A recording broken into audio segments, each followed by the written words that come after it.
Like, did you even know that a Stephen King remake of a famous book he made, which was a 1984 movie, was having a remake and it was coming out this weekend? Did you know it was coming out? Because I didn't.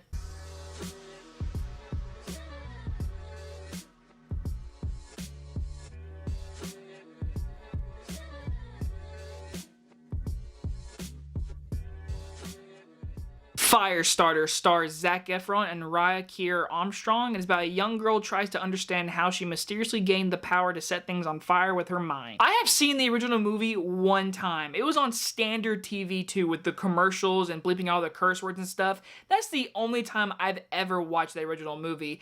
And with this new movie, I walked in saying, hopefully it's a cool Stephen King remake. Again, I'm fresh-minded. I have no idea what's gonna happen. I remember certain things from the original. So let's go in here and have some fun.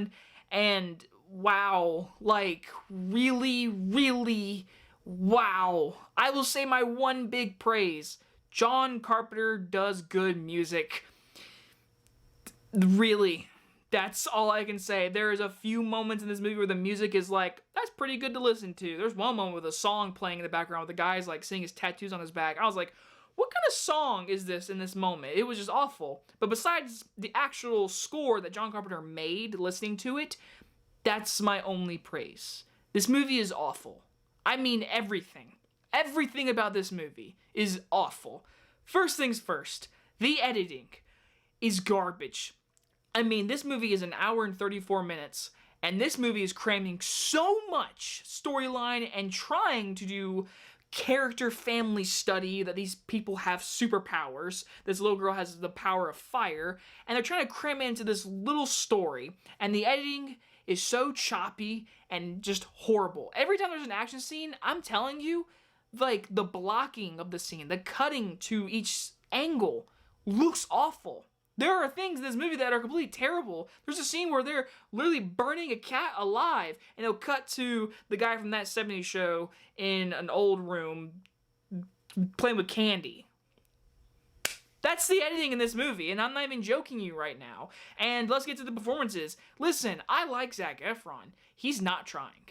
He's really not trying at all. I think he is actually really just going for that paycheck. The little girl in this movie, it's a little girl performance, so I'm not going to really hack on it, but she's fine. She can tell that she's trying her best.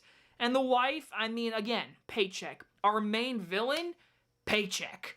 Every performance in this movie felt like they were going for that paycheck, because the dialogue they're reading and their performances are just plain. Actually, the dialogue is horrible. The dialogue is dog crap, but their performances help nothing.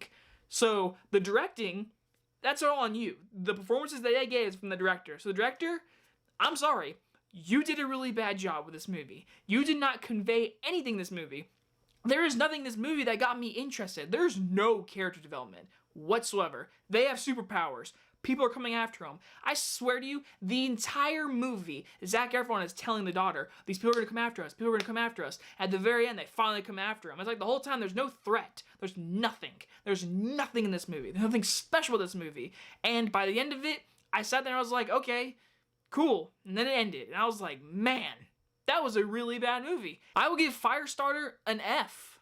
When I got up and left, walked out of the auditorium, got into my car, drove away, got into my house, brushed my teeth, did my hair, sat down. I looked at this camera, I said, what's the name of this movie? And I forgot. Like, do not go see this movie. It's a very slow weekend, and this movie is the definition of a slow weekend. And you guys enjoy this review? I'll see you guys in the next one. Bye-bye, everyone.